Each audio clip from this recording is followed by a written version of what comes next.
पुणे के Ambegaon police station क्षेत्र से एक बेहद ही गंभीर मामला सामने आया, जहां 9वीं क्लास में पढ़ने वाली एक छात्र के साथ यौन उत्पीड़न किया गया। आरोपी का नाम आरिफ सैयद बताया जा रहा है।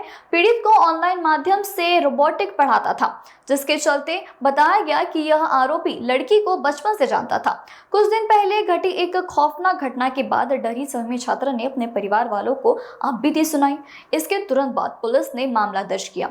इस घटना के सामने आने के बाद इलाके में भारी आक्रोश हो पड़ा। राष्ट्रवादी कांग्रेस पार्टी अजित पवार गुट के कार्यकर्ताओं ने आरोपी को पकड़ लिया और उसकी जमकर पिटाई की। फिलहाल पुलिस ने आरोपी शिक्षक को गिरफ्तार कर लिया है और उसे कोर्ट में पेश किया गया है। पुलिस अब इन सभी बातों की गहन जांच में लगी हुई है कि क्या इस आरोपी ने पहले भी किसी अन्य छात्र के साथ ऐसी कोई घिनौनी हरकत की है। सभी बातों में पुलिस जांच कर रही है।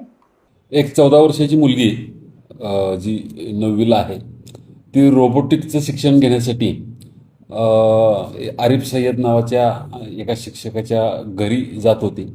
ॲक्च्युली तो शिक्षक जो आहे तो अगदी लहानपणापासून म्हणजे ज्युनियर सिनियर के जीपासून तिचा शिक्षक आहे. बऱ्याचदा ती मुलगी त्या शिक्षकांच्या घरीसुद्धा मुक्कामी थांबलेली होती. तिचा थोडासा विश्वास चांगला संपादन केलेला होता आणि 2-3 आठवड्याच्या पूर्वी त्या मुलीचा थोडंसं लैंगिक छळ करण्याचा त्याने प्रयत्न केला आणि त्याबद्दल तिनं घरी 1-2 दिवस काही सांगितलं नाही आणि तिनं तिच्या बहिणीला याच्याबाबतची माहिती दिली.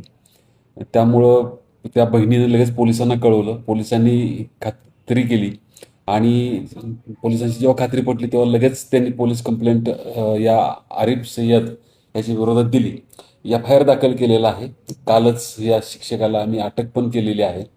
आज कोर्टामध्ये प्रोड्यूस केलेलं होतं. 17 तारखेपर्यंत त्याला पोलीस कस्टडी मिळालेली आहे. तो एक स्वाभाविक उद्रेक होता. त्या शिक्षकाला जेव्हा बाहेर आणलेलं तेव्हा बाहेर पब्लिकनी थोडंसं त्याला मारायचा प्रयत्न केलेला होता.